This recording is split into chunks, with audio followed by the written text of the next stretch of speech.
وشنو الحالة اللي صادتك اللي السيارة لعوزتك أذتك وطلع آخر شيء شيء تافه؟ شيء تافه. شوف، في صراحة سيارات كثيرة نعم. تمام. لكن صدقا أنا أعتقد لو ما هذه السيارات أنا قد وقفت من زمان. فالمهم جتنا سيارة اشتغلوا فيها كثير، بدلوا لها قطع كثيرة وما انحلت.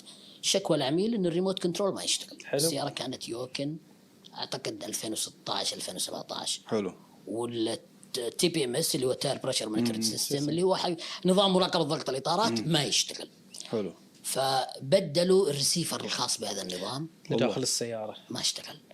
بدلوا قطعة يسموها بودي كنترول موديول بودي كنترول ما صح. اشتغل. الشاصي. نعم. بدلوا الريموت نفس المشكلة. بدلوا السناسر كلها زينة. كل السناسر زين. بدلوها ما اشتغل. ها. وجت عندنا مركزنا واشتغلوا فيها الشباب كثير وما قدروا يحلوها. أنا صايرة معي نفس هذه المشكلة قبل سنوات وتعبت فيها. زين. فجيت دخلت على الشباب إيش مشكلة السيارة هذه؟ قالوا كذا كذا. على طول تقريبا بنسبة 90% عرفت الحل. قبل ما مشكلتين أدخل صح؟ السيارة. الريموت مع التي بي ام اس. الريموت مع التي بي ام اس. بس يقول لك بدل كل شيء كل شيء إيه. بدل. بس بعرف كم مشكلة فيها. هي زين. مشكلتين. عط المتابعين مثل حلو. ما تفضلت شنو الخطوات عشان توصل حق حلو. الحل. اوكي. إيه. عموما بشرح النظام هذا باختصار. حساسات الكفرات راكبه داخل الكفر. نعم. كل التاير في سنسور يقيس الضغط، ما في له سلك. صح. انه الكفر نعم. التاير يدور، فهو يرسل موجة إشارة، راديو. صح. إشارة راديو يستقبلها ريسيفر. صح. هو نفسه اللي يستقبل من الريموت كنترول.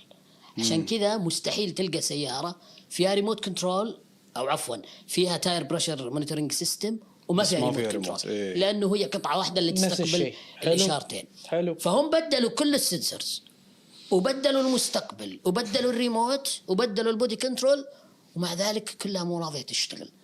إذا الحين إحنا إيش نفكر إنه في تشويش على هذه الموجة. حلو. ما تمام؟ قاعد توصل الإشارة. بالضبط. الإشارة قاعدة تطلع بس المستقبل مو قاعد يستقبلها لأنه تغير ونفس حلو. نفس حلو. المشكلة. حلو. الشاهد سألت العميل عندك أي ريموت داخل السيارة؟ قال لي لا ما في. قمت أخذت عندي جهاز يقرأ الموجات ما شاء موجات الله. الراديو. حلو. دخلت جوات السيارة لقيت فيه موجة. يا شغالة. حبيبي في ريموت جوات السيارة. قال لي ما في إلا ريموت الكراج. قلت له وينه؟ أعطيني إياه. طلع لي إياه من الدرج، فصلت البطارية حقته، اشتغلت كل أنظمة السيارة. هذا اللي طلع مشوش. كل الساعة. كاش. فوش اللي صاير؟ عشان كلفني الموضوع حق الجراج. شوف